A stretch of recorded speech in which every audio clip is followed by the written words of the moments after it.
Mais vous êtes choqués pourquoi en fait? Ça vous choque que le PSG gagne 6-0 au Parc des Princes dans un match totalement abouti, en maîtrisant le jeu, les demi-espaces, le pressing à la perte du ballon, avec des passeurs différents et des buteurs différents, avec la sensation que le Paris Saint-Germain aurait pu en mettre 15 tranquillement ce soir? Ça vous choque? Eh bien moi non. C'est limite ce que je vous explique depuis quoi? Allez, maintenant 1 an et demi. Le Paris Saint-Germain sans star va être plus fort qu'avec des stars. Pourquoi? Parce que ce Paris Saint-Germain là va être une équipe complète qui ne va laisser aucune chance aux adversaires de pouvoir riposter en les étouffant avec un pressing intensif à la perte du ballon, un pressing de la part de tous les joueurs de l'équipe et notamment les plus proches du ballon, même si ce sont des attaquants, mais surtout qui va être une équipe complètement difficile à lire, imprévisible, puisqu'il n'y aura pas un ou deux joueurs qui vont fixer les adversaires avec du héros football, c'est-à-dire des dribbles à n'en plus finir ou des frappes dans des angles impossibles, histoire de nous faire perdre une occasion complètement bêtement. Ça, c'est terminé au Paris Saint-Germain.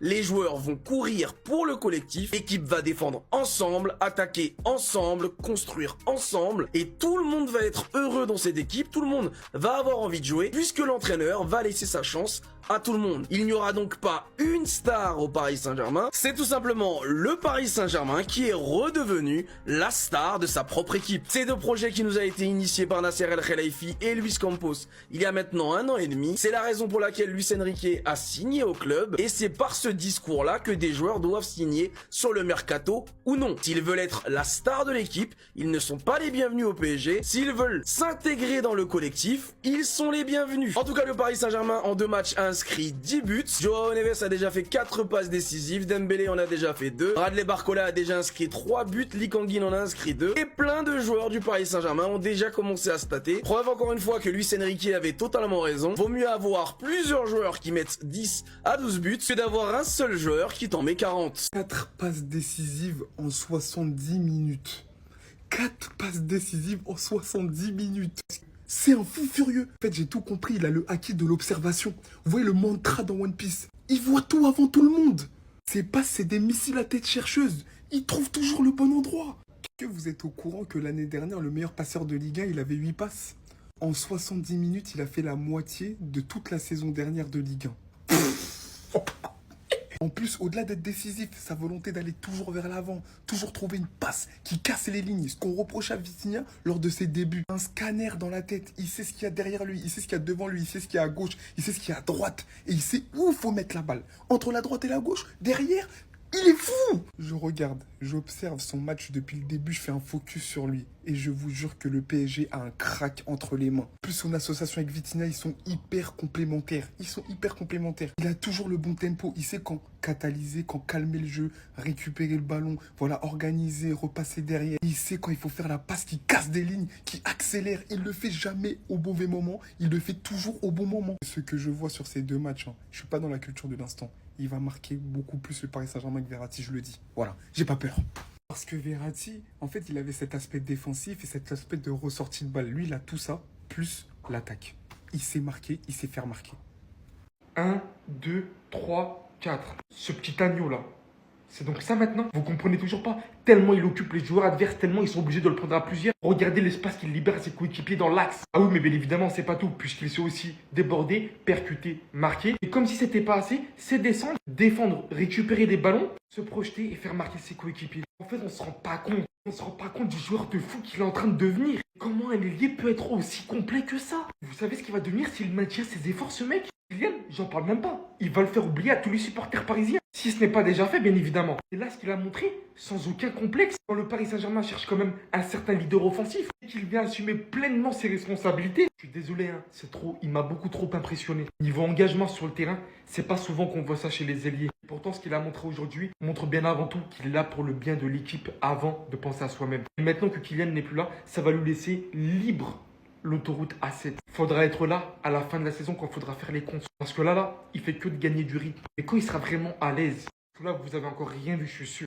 Ça va barder de ouf, les gars. Maintenant, c'est plus génération petit de la Teste toujours en place. C'est un grand. C'est un grand de la Teste. Charo, c'est Charo, le coup de rein à Bradley. Barcola, il nous l'a dit. Niska nous l'a dit. L'ailier gauche que PSG recherche désespérément en remplacement d'Mbappé, c'est lui. C'est Bradley. Il est là devant vous. Il a vu son premier but. La tempête qu'il a mis sur le côté. Vous avez regardé Supracell. C'est Rodney. Oui, c'est Rodney. Il a de la nitroglycérine dans les fesses. Ce n'est pas possible autrement. Et dans Need for Speed Most Wanted, là, quand vous aviez la Porsche, là, la Porsche, elle allait battre vite. C'est lui. C'est Barcola. Pour être honnête avec vous, je ne le voyais pas à ce niveau-là. Mais il y va étape par étape. Et chaque étape, il éteint. Chaque fois avec lui, tu crois que tu vas récupérer le ballon, mais non. Il est trop vif, il a toujours un temps d'avance sur toi. Son match aujourd'hui, il est à montrer dans toutes les écoles dédiées. Voilà. Les écoles dédiées doivent s'arrêter. Allez, mettez la cassette VHS, s'il vous plaît, de Barcola, là. En 2045. Parce que ce qu'il a montré sur le côté, franchement, pauvre défense montpelliéraine. Même moi, j'avais pitié, je me disais, mais il est trop méchant. Vous voulez que abattre, éteindre sur le côté. Mais en fait, tu t'attends à quoi avec un mec qui partage Charo Life en story Insta? Mais oui, il est là que pour ça. Il est là que pour le délire, que pour le divertissement. Mais merci, tu nous divertis, Barcola. Merci pour tout. Encore une fois, merci Bradley Barcola, parce que grâce à toi, on allume la télé. Tu rentas notre abonnement d'Azone. Et pourtant, c'est pas gagné. Tu sais très bien que c'est cher. Elle était donc là en fait, la nouvelle star du PSG. Vous la voyez pas?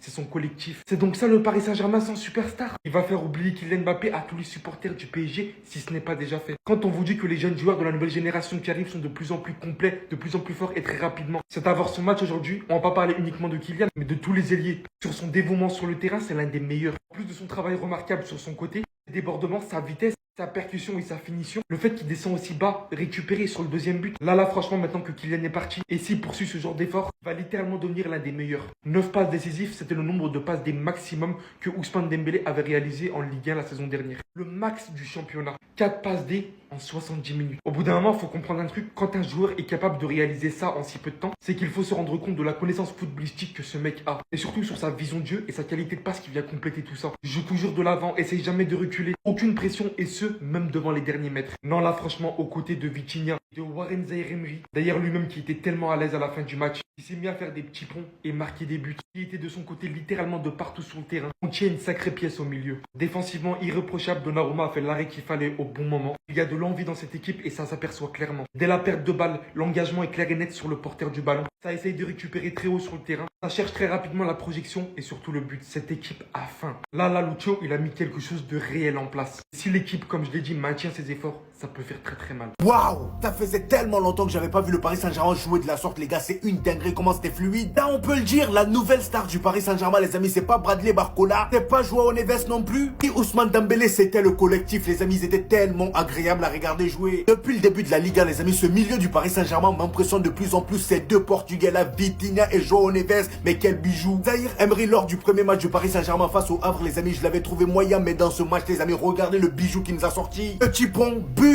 Et ce qui est plaisant avec cette nouvelle équipe du Paris Saint-Germain, c'est que le fait que Kylian Mbappé soit pas là, les amis, tout le monde se sent concerné. Ils ont plus besoin de se focaliser sur Kylian Mbappé pour marquer des buts. Lors du premier match face au Havre, il y a eu 4 buteurs différents, les amis. Et dans ce match, les amis, il y a eu 5 buts et 4 buteurs différents encore une fois. Encore une fois, Bradley Barcola est en train de faire du bien à cette équipe. Il est en train de faire oublier Kylian Mbappé. Carrément, je suis même prêt à dire qu'avec cette évolution-là, les amis, s'il continue comme ça, je pense qu'il va être plus dangereux que Kylian Mbappé sur ce côté gauche. Parce que regardez, s'il vous plaît, la fluidité avec laquelle il manie le ballon. Il est trop rapide. Le pire, c'est que devant les buts, les amis, il tremble pas. Voilà, il a cette finesse-là qui lui permet de marquer facilement. Le gars, ça fait désormais 3 buts en seulement 2 matchs, les amis. 2 matchs de championnat. Le pire, c'est que le premier match, les amis, il est rentré à la mi-temps. C'est une dinguerie, les gars. Et lui, j'en parle même pas. Joao Neves, les amis, en seulement 2 matchs, le gars, il a claqué 4 passes décisives. C'est déjà plus que ce qu'il a fait avec Benfica la saison dernière. C'est une dinguerie. Quelle insolence. Le poteau, il est trop à l'aise. Effrayant. Ce PSG est effrayant. Je suis désolé de parler encore de lui, mais j'ai l'impression dans les vestiaires, depuis qu'il est parti, ça chante « Libéré, délivré, Mbappé ne reviendra plus jamais ». Je ne peux pas être dans la culture de l'instant, mais le PSG que j'ai vu aujourd'hui, c'était l'un des PSG les plus impressionnants que j'ai vu depuis l'ère Qatari. Parce que là, on parle pas que de but, on parle pas que du 6-0, on parle des circuits de passe, on parle de ce pressing constant à la perte de balle, on parle des circuits de passe, du schéma défensif. Mais j'ai juré qu'aujourd'hui, le PSG, c'est une dinguerie. Commençons par Bradley Barcola. Bradley Coca-Cola. On devait pas le boycotter, lui. Non, on doit le boycotter. Parce qu'il est trop fort. Il est trop fort au foot. Il était là que pour abattre sur son côté. Crochet, crochet, accélération. Il se faisait tirer par le maillot, par le callback. Là que pour abattre l'ennemi. Voilà pourquoi tu partages du La Rafleuse, du KRB Mexico, un Charo Life. En story Insta parce que tu veux que éteindre. 4 passes décisives en 70 minutes. 4 passes décisives en 70 minutes. Je devais arrêter le TikTok maintenant. Quel joueur. Quel joueur au milieu de terrain. Lui, c'est un milieu de terrain qui miliote. Scanner, droite, gauche, je prends l'information, je regarde derrière moi, j'oriente. S'il vous plaît, tous les milieux de terrain, inspirez-vous de lui. Tous les milieux de terrain qui ne sont pas encore professionnels, regardez João Neves jouer au football. Au-delà de son apport défensif, au-delà de son apport dans le placement, il fait des passes décisives et il est dangereux. Il marque, il tire. C'est une dinguerie ce joueur. C'est une dinguerie. Je suis dans son train. De toute façon, je vais parler de lui plus en détail après. Pas chaud. Au nom de Dieu, il est trop chaud. Il est trop fort. Il y a eu 2-3 actions là. Au début, là, le Montpellier, c'était un peu chaud. Il les a refroidis. Un défenseur bien maffé, bien tiep, bien dolé, bien pondou. Il n'a rien laissé passer, que des coups de physique à droite, à gauche. Toi, tu veux venir? Allez, va là-bas à droite, va à gauche. Il était là que pour abattre l'ennemi. Match, j'ai éteint la télé. J'ai dit, c'est bon, j'ai compris. Plus personne va les toucher. Petit pont, crochet, Zaïre Emery qui ressuscite. Mais qu'est-ce qui se passe? Qu'est-ce que je t'ai fait? Hein? Qu'est-ce qu'on t'a fait, PSG? Pourquoi t'es énervé comme ça? Comme si c'était pas assez, ils ont pris les scores, il faut rentrer Désiré Doué.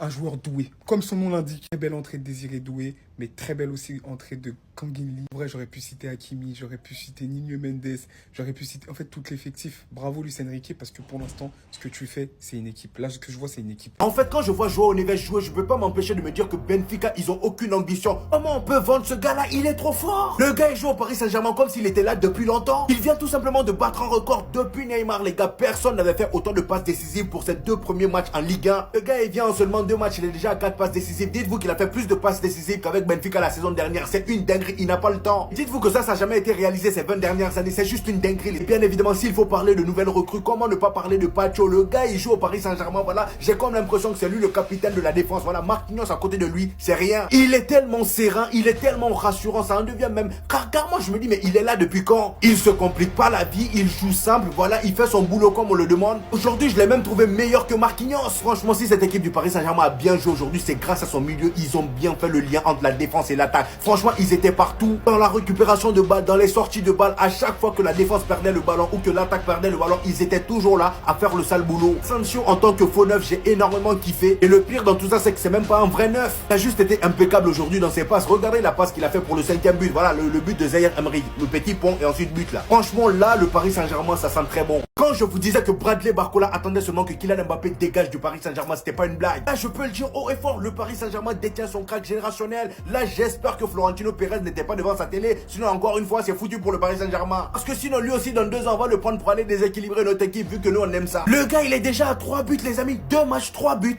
2 matchs, 3 buts. Le premier match, il est rentré à la mi-temps. Il était remplaçant. Le pire, c'est que lors du premier match, c'est lui qui est rentré et il a débloqué le jeu du Paris Saint-Germain. Bradley Barcola, les gars, ça va devenir très sérieux avec cette progression-là. Parce que là, il évolue trop vite. En fait, là, à chaque but de Bradley Barcola, je peux pas m'empêcher à cet homme-là. Voilà, le gars, il n'a pas voulu faire confiance à Barcola lors de l'Euro. Cet homme-là, à la place de Kylian Mbappé sur le côté gauche, aurait pu changer la donne. Parce que oui, au jour d'aujourd'hui, il faut se dire la vérité. Cet homme-là sur le côté gauche, les amis, est plus dangereux que Kylian Mbappé. Je veux rien savoir. Parce que même en termes de finition, où Kylian Mbappé est vraiment fort, le gars, il commence à progresser sur ce domaine. Et en plus de ça, le jeu collectif du Paris Saint-Germain que j'ai vu aujourd'hui, s'il continue dans cette dynamique-là, les gars, ils vont faire très mal à l'Europe. Après, faut pas trop s'enflammer, c'est que Montpellier. Et quand je vois le but d'Asensio, le but de Zaïre Emery, le gars, il te fait un petit pont et ensuite il allume le goal, les amis. Je peux pas m'empêcher de me dire, ce Paris Saint-Germain-là aura une meilleure version que celle de l'année dernière. Je suis désolé.